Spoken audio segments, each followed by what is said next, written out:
ಹ್ಮ್ ನೋಡಿ fourth one ಏನ್ ಕೊಟ್ಟಿದ್ದಾರೆ.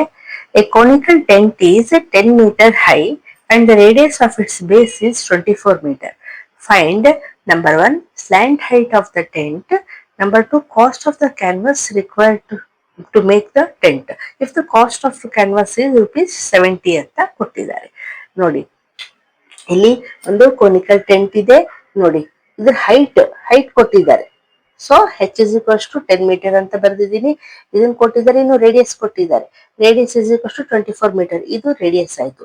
ಈ ಸ್ಲ್ಯಾಂಟ್ ಹೈಟ್ ಕೊಟ್ಟಿಲ್ಲ, ನಮಗೆ ಫೈಂಡ್ ಔಟ್ ಮಾಡಕ್ ಹೇಳಿದ್ದಾರೆ. ಸೊ ಇಲ್ಲಿ ನೋಡಿ, ಇಲ್ಲಿ ರೈಟ್ ಆಂಗಲ್ ಟ್ರಯಾಂಗಲ್ ಆಯ್ತು. ಸೊ ನಾವು ಪೈಥಾಗರಸ್ ಥಿಯರಮ್ ಅಪ್ಲೈ ಮಾಡಿ ಹೈಪೋಟೆನ್ಯೂಸ್ ಫೈಂಡ್ ಔಟ್ ಮಾಡ್ತೀವಲ್ಲ, ಸೇಮ್ ಅದೇ ರೀತಿ ಫೈಂಡ್ ಔಟ್ ಮಾಡೋಣ. ನೋಡಿ L square is equals to H square plus R square. So L is equals ಏನಾಗುತ್ತೆ, under root H square plus R square. H ಎಷ್ಟಿದೆ, 10 square ಇದೆ, plus R ಎಷ್ಟಿದೆ, 24 square ಇದೆ. ನೋಡಿ 10 ಸ್ಕ್ವೇರ್ ಅಂದ್ರೆ 100 ಆಯ್ತು. 10 ಇಂಟು 10 ಪ್ಲಸ್ 24 ಇಂಟು 24 ಎಷ್ಟಾಗುತ್ತೆ ನೋಡೋಣ. ನೋಡಿ 4 4 16, 4 2 8 ಪ್ಲಸ್ 1 9, 2 4 8, 2 2 4, 6 17 5, 5 7 6 ಆಯಿತು. ಈಗ ನೋಡಿ 576 ಪ್ಲಸ್ 100 ಮಾಡಿದ್ರೆ ಎಷ್ಟಾಯಿತು, 676 ಆಯಿತು ಅಲ್ವಾ. ಇದೇನಿದು ಎಲ್ ಇದು. ಈಗ ನಾವು ಫ್ಯಾಕ್ಟರ್ಸ್ ತೆಗಿಬೇಕು 676.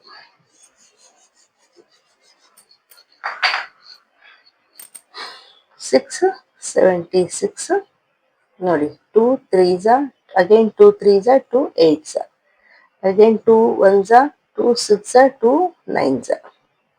ಈಗ ನೋಡಿ 13 ಸ್ಕ್ವೇರ್ ಬರುತ್ತಲ್ಲ 169. So 13 1s 13, again 13 3s 13 1s. So ನೋಡಿ ಏನ್ ಬಂತು, 2 ಟ್ವೈಸ್ ಬಂದಿದೆ, ಇನ್ನು 13 ಕೂಡ ಟ್ವೈಸ್ ಬಂದಿದೆ. ಸೊ 1 2 113 ಹೊರಗಡೆ ಬಂತು. 13 2s ಏನ್ ಬಂತು, 26. So this is the L, 26 metre. ಇದು ಫಸ್ಟ್ ಕ್ವಶನ್ಗೆ ಆನ್ಸರ್ ಆಯಿತು, ಸ್ಲ್ಯಾಂಟ್ ಹೈಟ್. ಈಗ ಸೆಕೆಂಡ್ ಕ್ವಶನ್ದು ನೋಡೋಣ. ಇದು ರಬ್ ಮಾಡ್ತೀನಿ. ಈಗ ನೋಡಿ ಸೆಕೆಂಡ್ ಕ್ವಶನ್ ಏನ್ ಕೊಟ್ಟಿದ್ದಾರೆ, cost of the canvas required to make the tent ಅಂತ ಕೊಟ್ಟಿದ್ದಾರೆ. If the cost of the canvas is ₹70 ಅಂತ. ಈಗ ಕೋನಿಗೆ ಕ್ಯಾನ್ವಸ್ ಎಷ್ಟು ಬೇಕು ಅಂತ ಕೇಳಿದಾಗ ನಾವು ಯಾವ ಸರ್ಫೇಸ್ ಏರಿಯಾ ಫೈಂಡ್ ಔಟ್ ಮಾಡಬೇಕು, ಕರ್ವ್ಡ್ ಸರ್ಫೇಸ್ ಟೋಟಲ್ ಸರ್ಫೇಸ್ ಏರಿಯಾನ. ನೋಡಿ ನಮ್ಗೆ ಬೇಕಾಗಿರೋದು ಈ ತರ ಕೋನ್ ಇದ್ರೆ ಬರೀ ಮೇಲೆ ಅಷ್ಟೇ, ನಾವು ಬಾಟಮ್ ಏನು ಟೆಂಟ್ ಹಾಕಲ್ವಲ್ಲ, ಬರೀ ಮೇಲೆ ಒಂದೇ ಸುತ್ತ ಒಂದೇ ಹಾಕ್ತೀವಿ. ಸೊ ಅದು ಏನಾಗತ್ತೆ, ಕರ್ವ್ಡ್ ಸರ್ಫೇಸ್ ಏರಿಯಾ ಒಂದೇ ಫೈಂಡ್ ಔಟ್ ಮಾಡ್ಬೇಕಾಗತ್ತೆ. ಅವರು ಇಲ್ಲಿ ಮೆನ್ಷನ್ ಮಾಡಲ್ಲ curved surface area find out ಮಾಡಿ, ಟೋಟಲ್ ಸರ್ಫೇಸ್ ಮೆನ್ಷನ್ ಮಾಡಲ್ಲ. ಆದ್ರೆ ನಾವು ಅದನ್ನ ಕಂಡ್ಕೊಳ್ಬೇಕು. ಯಾವ ರೀತಿ ಕಂಡ್ಕೊಳ್ಬೇಕು ಅಂದ್ರೆ ನೋಡಿ, ಕೆಳಗಡೆ ಏನು ಬೇಕಾಗಿಲ್ಲ ಟೆಂಟ್ ಕ್ಯಾನ್ವಸ್ ಹಾಕ್ಲಿಕ್ಕೆ, ಬರೀ ಸುತ್ತ ಮಾತ್ರ ಹಾಕ್ತೀವಲ್ವಾ. ಸೊ ಅದಕ್ಕೆ curved surface area find out ಮಾಡ್ಬೇಕು. ಕರ್ವ್ಡ್ ಸರ್ಫೇಸ್ ಏರಿಯಾ ಫಾರ್ಮುಲಾ ಏನು, πr/l. ಇಲ್ಲಿ ನಮ್ಗೆ ಆರ್ ಗೊತ್ತಿದೆ, ಎಲ್ ಕೂಡ ಫೈಂಡ್ ಔಟ್ ಮಾಡಿದ್ವಿ, ಈಸಿ ಆಯ್ತು. ಇನ್ನು ಏನ್ ಕೇಳಿದ್ದಾರೆ, if the cost of the canvas is ₹70 ಅಂತ ಕೇಳಿದ್ದಾರೆ. ಅಂದ್ರೆ ಈಗ ನಮ್ಗೆ ಎಷ್ಟು ಬರುತ್ತೋ curved surface area multiply by 70 ಮಾಡ್ಬೇಕಲ್ವಾ. ಸೊ ನಾವು ಡೈರೆಕ್ಟ್ ಮಾಡೋಣ.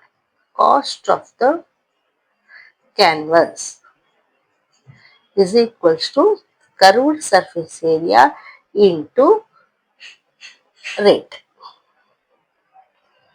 ಓಕೆ, ಈಗ ನೋಡಿ ಕರ್ವ್ಡ್ ಸರ್ಫೇಸ್ ಏರಿಯಾ ಅಂದ್ರೆ πr/l ಇಂಟು ರೇಟ್ ಎಷ್ಟಿದೆ, 70 ಇದೆ.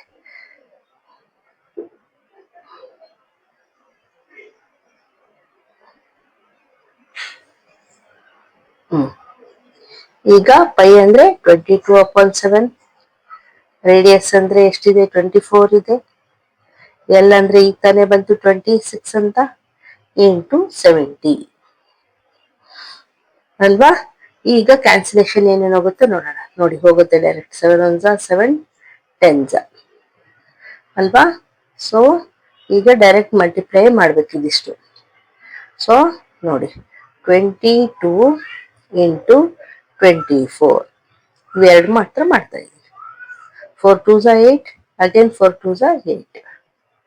2 2s are 4, again 2 2s are 4. 8, 8 plus 4 12, 4 plus 1 5. 528 ಬಂತು. ಈಗ ನೋಡಿ 528 ಇಂಟು 26 ಇಂಟು 10 ಇದೆ. ಸೊ ಇಂಟು 10 ಮಾಡಿದ್ರೆ ಏನು ಬರುತ್ತೆ, 260 ಆಯ್ತಲ್ವಾ. ಸೊ ಇವೆರಡನ್ನು ಮಲ್ಟಿಪ್ಲೈ ಮಾಡೋಣ. 0 ಹಾಗೆ ಇಡೋಣ. 6 8 48, 6 2 12, 12 plus 4 16, 6 5 30, 30 plus 1 31, 2 8 16, 1 carry, 2 2 4 plus 5, 2 5 10, 0 8, 2 6 plus 12, 7 3 1.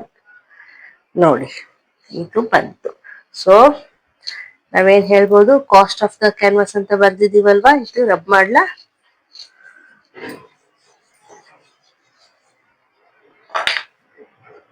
Cost of the canvas is equals to, ಇದನ್ನೇ ಬರಿಬೇಕು, rupees 137280 is the answer. Okay, understand ಆಯ್ತಾ? ಈಗ ನೆಕ್ಸ್ಟ್ ಒನ್.